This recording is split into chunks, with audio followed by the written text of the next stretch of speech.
on June 1, Americans watched as the National Guard participated in a violent crackdown near the White House. That's what you're referring to. Is that not right? Correct. And there was a heated debate, and the president was the one asking that federal troops, military, U.S. military, be called, up to 10,000 troops, to quell peaceful protests in Washington, D.C. Is that accurate? That is correct. I was there that day. And it was the president arguing to use the military.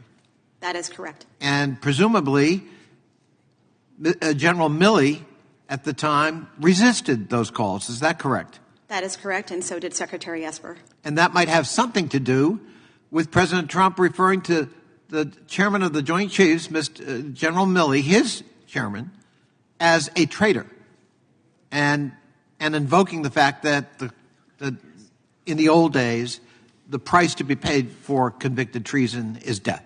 Is that correct? That is correct. Chairman Milley was just doing his job in military service.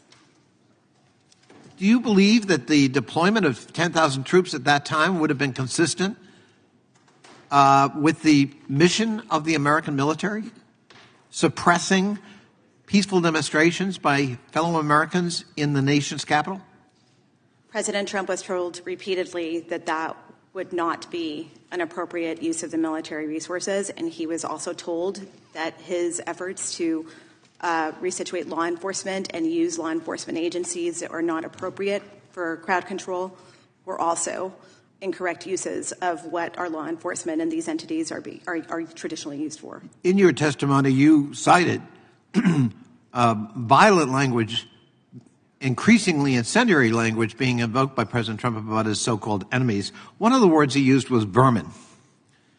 What does that echo in your mind? Anyone else come to mind historically who referred to enemies of the state as vermin?